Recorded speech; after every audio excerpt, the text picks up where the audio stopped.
What's going on, guys? Somebody's Gun here. We're going into the heart of the competitive season for Season 7 with FNCS, DreamHack, the Cash Cups, and more. Now we've had some time to learn how the season's going to work, learn how the meta is going to play out, and this video is going to be focusing on getting you ahead of the meta. This is going to be tips and tricks specific to this season that are going to help you improve and stay ahead of the rest of the competition.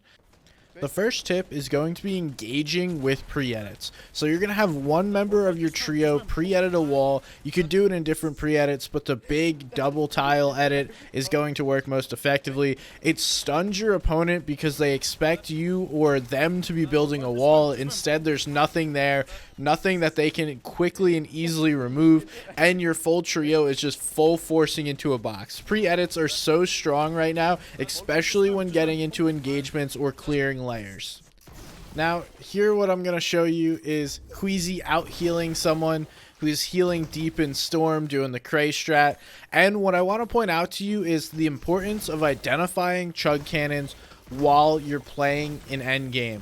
So if you see a chug cannon on the ground, have your teammates mark it. That way you can go back and pick them up and continuously heal off. This is something that the higher level teams do, is chain together different chug cannons to give yourself a long heal in the end game. Now let's talk about the most controversial addition to the season. That's the thing on my head. It's a parasite, it's an alien, it's a demon, whatever you want to call it. It makes you run faster than normal. You also can jump higher.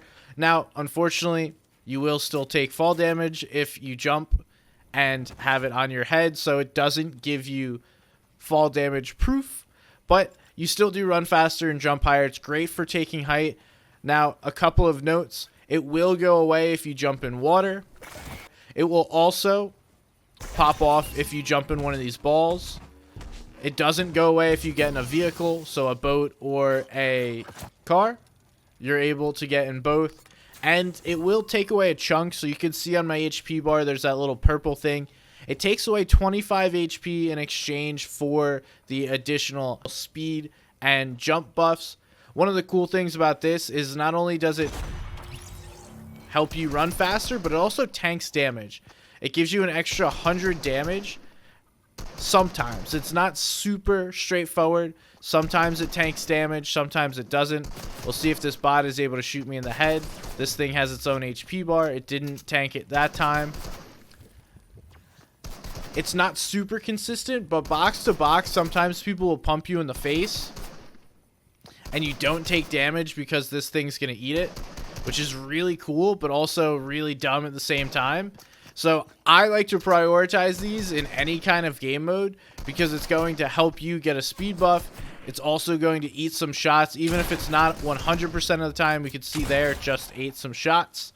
But even if it's not 100% of the time, it's still giving you a buff. So this trick is going to be using the pulse rifle. We see the pulse rifle just received a recent buff, and it's actually a really sick weapon now. So I'm going to throw one of these bot grenades so you guys can test it. When aiming down sight, I deal 49 to the body, 39 when not ADS'd. Same goes for headshot damage. It's 49. You could deal, I'll show you, a lot more damage when you're ADS'd shooting for the head. 49 body, 74 headshot. A ton of damage just by ADSing, and it's a slower rate of fire. We see the quick rate of fire. Here's a clip fired, non-ADS'd, and then the rate of fire while ADS'd. It's slightly slower, but it also does a ton more damage, so I highly recommend using the pulse rifle. One cool piece about the pulse rifle is that it allows you to crouch peek. So what you do is you spam crouch, you time the shots in between when you're shooting, and it barely shows your head. As you can see, I am eye level with my player on the ramp, and I'm going up and down, barely showing myself, but also still peeking and getting shots in at the same time. One last piece about the pulse rifle is that now the pulse rifle is very strong and a useful weapon to pick up. It used to not be that way, and the only mythic in Season 7 is Sloan's pulse rifle. Now that is actually a super powerful weapon. I'll show you guys really quickly the damage it does when ADSing. We can quickly see it's an 85 headshot, a 57 body. That is massive damage for an AR, basically double what most ARs are doing. So definitely worth it, and it gives Corny a nice buff. Take the body in there. Yeah, hell, I need some mushroom. Yeah. Take the body in there. Yeah, hell, I need some mushroom. Yeah.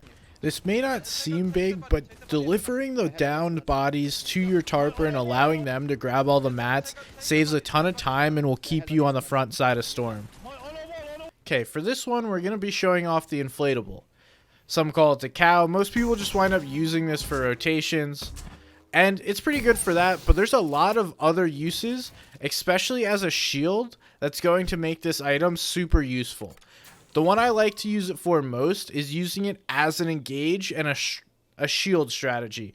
So instead of just simply using it to rotate, you're going to use it to tank a shot.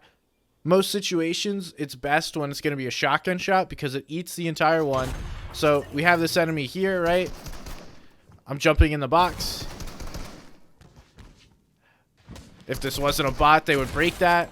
But they hit you when you engage in that fight or you jump in the box. Their first shotgun shot's going to be eaten by the bull, and then you just simply pump them and walk on out.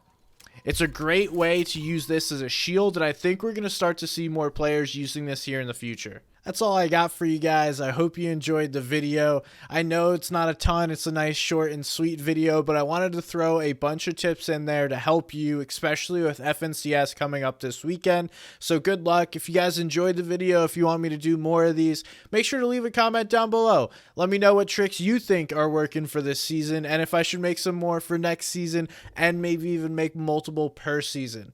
I want to thank you guys for watching. I appreciate you. As always, hit that subscribe, like the video if you actually enjoy the content. If not, let me know in the comments. What can I do better? Anyway, thank you guys for watching. My name's Somebody's Gun, and I'll see you guys next time.